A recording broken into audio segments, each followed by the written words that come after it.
Hello everyone, I'm back once again with this week's episode of Safe House, Chapter 27 by the Goddess Kim. I don't really have any big announcements or anything to say, so right into the fanfiction. Yay! Doesn't look so special, Gina said and crossed her arms in front of her chest. Looks can be deceiving, Will told her. He looked over at Nico. You're sure it's here? Yes! Nico snapped. Okay then, let's do this. Will took a few steps towards the two-story house before turning toward his companions. Gina was wearing a baseball cap and sunglasses so that she wouldn't be discovered. Nico hadn't wanted her on this trip, but Gina had protested and begged until Will gave in. Are you coming? Will asked. Gina nodded and practically ran after the son of Apollo, while Nico lagged behind a few steps. He was tired from his recent use of his powers. Locating the demigod in the outskirts of Chicago wasn't an easy feat, and it had sucked out any energy that he had gained in sleep that morning. Nico nearly stumbled over a small rock lying on the path leading up to the front door. Will caught his arm and pulled him upright again. Everything okay? He asked, concerned. Nico nodded and freed his arm. Just didn't see it there. He kicked the stone from the path, and it clattered into a bush. Confused at the metallic sound emitting from the plant, the three teenagers turned towards it. What was that? Gina asked. A rustling came from the bush, and a head peeked out. It was a young girl, maybe 7 years old, with bright red hair in two braids and sparkling green eyes and dark skin. She was holding the stone Nico just kicked towards her. Who are you? Gina asked, and took a step towards the girl. She got down on her knees so that they were at the same height and gave her a friendly smile. I'm Claire Brown, and I'm 8 years old, the girl stated proudly. And who are you? Nice to meet you, Claire. I'm Gina Gina said, but was interrupted when Will clamped a hand over her mouth and looked around. He pulled her to her feet and over to Nico. You don't get the whole I'm a wanted criminal thing, do you? Gina asked her. Gina looked annoyed and freed her mouth. I was just introducing myself. That's allowed, right? It's not like she would call the police on me. She's 8, she said and crossed her arms. Then be a bit more quiet next time. The neighbors could have heard you, Will said and looked worriedly over at the other houses surrounding them. In the driveway of one across the street stood a middle-aged lady holding a shopping bag and eyeing them suspiciously. Nico also could swear another woman was watching them through the window in the house on their left. That's Miss Golding over there. She's really nosy, a small voice piped up. Startled, the three teenagers looked down to find Claire standing in the middle of their little circle, innocent blue eyes blinking up at them. Wait, didn't she have green eyes? Claire! Gina exclaimed. Since when were you standing there? Yeah, since when? And why didn't we notice? Will asked and looked at Nico in question. Why are you looking at me now? The son of Hades asked defensively. Because you're supposed to notice someone creeping up on us, Will replied and laughed. Gina ignored them and was back to gushing over little Claire. Nico punched Will in the shoulder, making the older demigod flinch away from him. Ow, he muttered and rubbed the spot. You're such a crybaby, Nico told him. Am not, Will exclaimed. Yes, you are. No, I'm not. Boys, stop flirting and help me out over here, Gina called, making the boys blush. Will walked over to Gina to help her with Claire, who sat on her feet, arms wrapped around the leg. Gina tried to walk towards them, but Claire made that nearly impossible. Gravity! She yelled happily. Will went to work on freeing the girl while Nico looked around once more. Mrs. Golding, if that was her name, was still working with the grocery bags and sending them disapproving looks. Nico glared at her and she hurriedly looked away. Suddenly the door flew open, revealing a young woman in her mid-20s, wearing an apron over a sundress and with black hair in a braid. Claire, what are you doing? Leave that girl alone right now, she said sternly. Yes, Mummy, Claire whispered and let go of Gina. The woman, who must be her mother, picked the girl up and turned to the other three. I'm truly sorry if she bothered you. What are you doing here anyway? Are you Ida Brown? Will asked. The woman nodded. We're here to talk to you. Will, Gina, and Nico were sitting on a comfortable sofa in the bright living room. Mrs. Brown, or what she preferred, Ida, was pacing in front of them, while Claire was playing with a stuffed tiger and a pot, which were with her in the bush before. Her hair had changed color, going from red to a light brown, something that was confusing to Nico. If he had to guess a godly parent, he would first bet it was Aphrodite, but there was still Miss Brown, who was Claire's mother, so he had no clue about the parent, and Nico did not like not knowing something. This meant his mood wasn't the best. Something poked him in the side, and Nico looked over to see Will frowning at him. "What?" he asked. "Stop glaring at Claire. She didn't do anything to you," Will said. Nico frowned and looked over at the young girl, who was looking at him a bit scared. "Great job, Nico." Thankfully, her mother hadn't noticed anything and was still focusing on something else.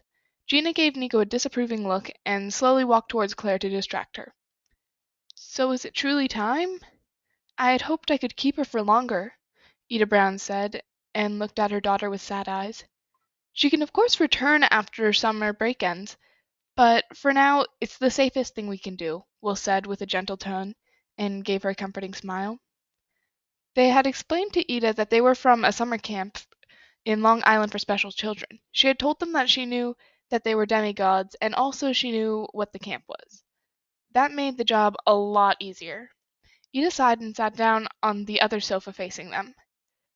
"How will you get her there? Will she be safe? What about other kids her age? Her half-siblings?" She fired question after question. "What about the food there? And the training will be safe for her? How is the sleeping arrangement? And who can I call if there are any problems?" Nico glanced at Will, hoping he could answer them. Gladly, Will did.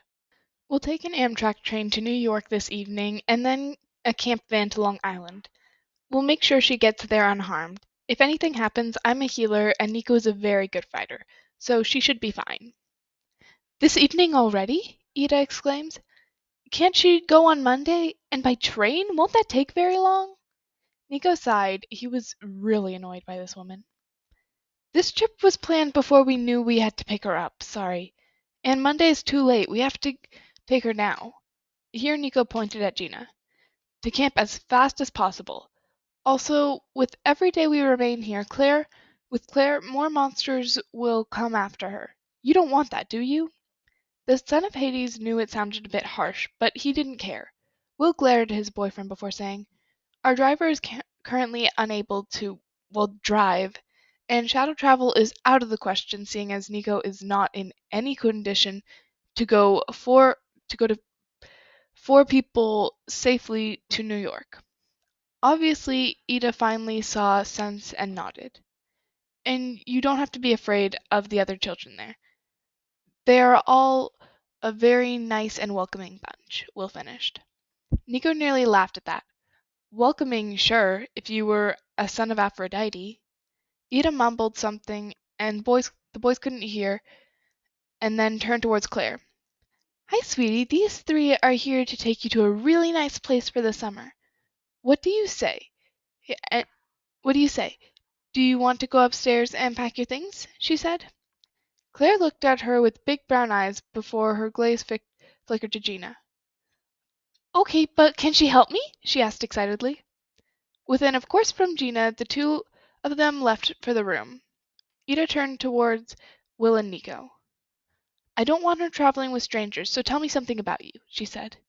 Nico didn't like talking with strangers about himself, but if that's what it meant to get them to leave earlier, then he could maybe share something. Will didn't have these problems, and he immediately started talking. "Well, my name is Will Solus, son of Apollo, god of the sun, music, poetry, prophecy, and healing, head counselor of Cabin 7, healer in the camp in February, fighter in the Second Titan War, as well as the Second Giant War, and Heroes of Olympus." Will rattled off like he had learned it by heart. Maybe he did. Finished, he took a deep breath and smiled. Ida looked at him with wide eyes. "What?" she asked. Will nudged Nico with his elbow. "Your turn." "Do I have to?" Nico asked. "Yes, please. As I said, I want to know the people that are traveling with my daughter," Ida told him. "I, well, my name is Nico, son of Hades, head counselor of Cabin 13, fighter in the Second Titan and Giant War, and Heroes of Olympus," Nico said, and gave Will a look that clearly said that it was his fault that he had to share that tiny bit of information. "And Hades is the god of what exactly?" Ida asked. Nico doubted she wanted to know. He's the ruler over the underworld and god of the dead, Will told her, like it was nothing. Ida looked horrified. So you can kill people? She asked. Yes, everyone can kill people, Nico muttered. Will looked like he wanted to laugh, but knew better than to do that now. Ida looked ready to throw them out, and then they would fail their mission. She took a deep breath and rubbed her cheeks before taking a long sip of her tea. Are you all right, Miss Brown? Will asked, concerned. Yes, I'm quite all right. You want some tea? She asked. Nico and Will shared a glance before shaking their heads. Ida looked ready to hyperventilate. Nico leaned over to Will while Ida was taking another deep breath and whispered, You deal with her, and I will check up on Gina and Claire. Why do I have to deal with her? Will asked. You're the doctor. Good luck, Nico said, and pecked Will on the cheek before leaving the room. He could hear a slight terrified whimper from the son of Apollo. Nico ran up the stairs and then followed Claire's loud voice to the last door in the hallway. The door was painted a light shade of pink with butterflies, heart stickers surrounding the sign that was probably Claire's name written on it. Nico shuddered at the sight. He knocked twice before opening the door slowly. Hey, Nico! Gina called from inside and waved him in. She sat on the bed with white sheets and flowers on them, carefully folding a couple of shirts. On the floor laid a pink Minnie Mouse backpack with a stuffed tiger shoved in it. Surrounded by more clothes, Claire was currently fishing around in her dresser, that was shoved against the wall, which was painted pink too, and then talked loudly about a game she played earlier in the garden. Nico felt like the only thing in this room that wasn't pink was the ceiling. With closer inspection, though, he noticed a couple of glittery hearts and butterflies stuck to it. The boy suddenly felt very out of place. Claire turned around at the sound of Gina's voice and started grinning. You can help too! She exclaimed excitedly and ran towards him. Nico took an involuntary step backwards and frowned at his own actions. Why was he afraid of a small girl? Claire clamped her hand around his wrist and dragged him towards the shelf, babbling about Katie or something. Nico sent a panicked look at Gina, who just fell on the bed laughing. I need to pack Katie and all of her clothing and friends, Claire said, tugging Nico's sleeve to get his attention. Who's Katie? The boy asked, confused. Claire grinned wide and produced a doll from behind her. It wasn't one of those cheap plastic dolls you could get at stores, but one that was made of textiles and looked like it was sewn together by hand. My mummy made it for me, and my aunt did all the clothes, Claire said proudly. Does your mummy do that too? Nico flinched a bit and then shook his head. Gina was silent in the background. Why not? Claire asked, not noticing the uncomfortable atmosphere. I don't have a mother, Nico said. Claire got huge eyes and then stepped forward and wrapped her arms around Nico and hugged him. Strangely, that felt quite nice. After a minute or so, Claire let go and beamed up at Nico. Here, you can hold Katie, she offered, and pushed the doll into Nico's hands. He stared at her dumbstruck before muttering thanks. Claire nodded happily and turned towards her shelf, searching for Katie's clothes. Nico looked over his shoulder at Gina, who grinned and gave him a thumbs up. Go get the girl! Nico pondered if he should throw the doll at her, but opted against it. She wasn't worth the trouble, so he just rolled his eyes. Can you bring me my bag, please? Claire asked. Sure, Gina said, and picked up the pink bag from the floor. Are you sure all this will fit? I have another bag under my bed I can use. With that, Claire started shoving small dresses into the bag. We can't take too much, Nico told Gina. There's not enough space in the cabins. Why does she want to bring her doll anyway? Maybe she's something special or something, Gina said, and took the doll from Nico. She's 8. She needs something to do. What did you do when you were 8? When I was 8, my family fled from Italy to Washington, D.C. because World War I was starting, Nico said. Gina made a shocked sound. What? Nico smirked. Yeah, I was born on the 29th of January, 1932. But I don't get it! We moved to D.C., Zeus blew up the hotel, my mom died, Hades wiped our memory, we stayed at a boarding school, and then we We were sent to a time-warping casino and hotel in Las Vegas. Then we were sent to a military school. There I was rescued by Percy, who brought me to camp. Bianca died, and I don't feel like telling the rest. With a thud, Gina landed on her butt and stared at nothing with a horrified expression. Then she flopped back and laid on her back. Did I shock you? Nico asked with a bored voice. What's up with Gina? What did you do? Claire piped up and leaned over the shocked teenage girl. She's fine, just tired. Let her be, okay?